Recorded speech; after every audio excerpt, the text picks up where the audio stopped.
going on, Gracie? It's your DJ X. Hey guys, my name's Jay. My name is Gracie. And we just spent the last 9 weeks travelling up the east coast of Australia in this 2010 Navara. We captured a fair bit of our trip on video, and we've got a 17-part series that you can watch on our channel. At the end of the video, I'll put a link to the playlist so you can watch that. We also have a tour video of our setup that you can feel free to go and watch. But we thought it would be a good idea to make a video breaking down our spending across the 9-week trip. So let's get into it.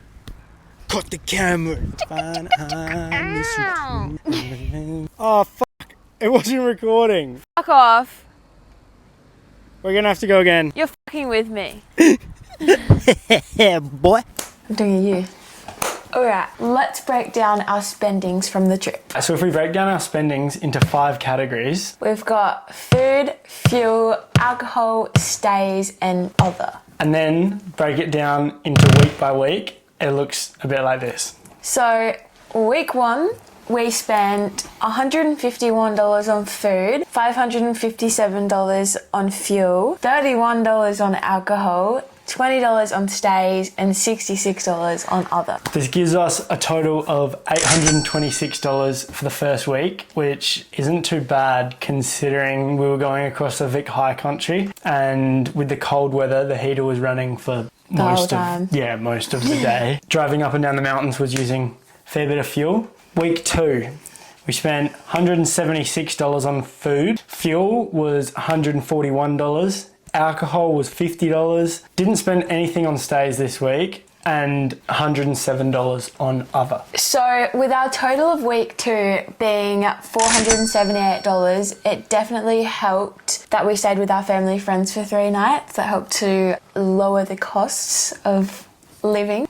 In week 3, we spent $227 on food, $319 on fuel, nothing on alcohol and nothing on stays, and $448 on other. This gives us a total of $994 for the week. This was the week that we bought the new fridge, which was just over $400. Other than that, like $500. Into week 4, we spent $134 on food. Fuel was just $87. Alcohol was $13. We spent $443 on stays and just $29 on other. What was the 440? Oh, so our total for week 4 was $707. That's because it was the week that we went over to Moreton Island and we spent $443 on the ferry there and back, the campgrounds and the vehicle permits, and considering that, it's not too bad. Yeah, I mean, we spent 4 nights in Moreton Island, and to spend $700 across that whole week was pretty good.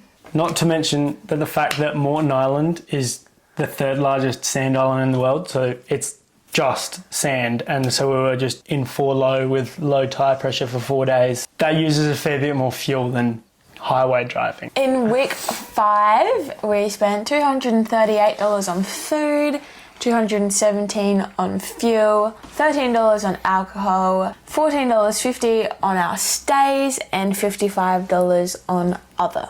Meaning that week 5's total was $538. This was the week after Moreton Island, where we went back down to the Gold Coast to spend some time with Gracie's family. Week 6, we spent $179. I have dyslexia.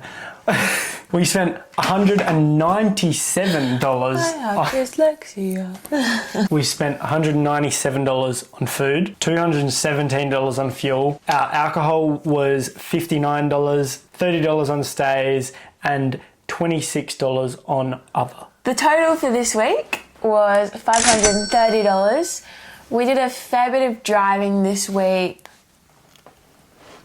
Sorry, go again. We got to the most northerly point that we reached, which was 1770, Agnes Waters.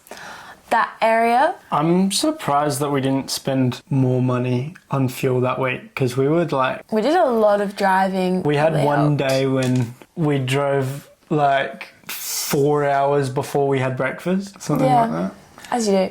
In our 7th week, we spent $221 on our food, $119 on fuel, $50 on alcohol, nothing on stays, and $371 on other. This was the week when we were on our way back down and we spent a few days in Cooley with my parents. The big expense for this week was getting the car serviced. That's why we spent $371 in the other category. And the total for the week was $763. Week 8, we spent just $75 on food, $313 on fuel, $16 on alcohol, and nothing on either stays or other. This week we spent a few days with our family friends just above Sydney, and this definitely helped us to keep the costs down. So our total was just $404 for week 8. We were also doing a fair bit of driving in the last few weeks of our trip. That's why our fuel expenses got bumped up towards the end, because we were sort of just gunning at home. And then for our final week of the trip, we spent $84 on food, $211 on fuel, $14 on alcohol, and nothing on stays, and $19 on other. Meaning that the total for this final week was just $329. This was our cheapest week of the trip because because one, we tried to eat all of the little leftovers and food that we had. And also it was only a 5-day week, not a full 7-day week. Alright, so now doing a bit of quick maths, this works out to an average of $619 in total each week. Split between both of us, it's just over $300 a week. Don't get me wrong, that's still a fair bit of money, but for the amount that we saw, it was not too bad. Yeah, and we tried hard to save money before we left. Yeah, we had no idea going into this trip how much we were going to spend. We didn't know if we were going to spend $1,000 a week, $100 a week, or I knew we wouldn't spend $100 a week, but you know, like, we had no idea where we were going to be at, and I think that we did pretty well keeping the costs down and seeing as much as we did. And thank you guys so much for watching this video. If you're still watching, please consider liking and subscribing. It would really help us out. Up here, you can watch the Nav tour video we talked about at the start of this video. And down there is the playlist with all of our videos from the trip. Ciao.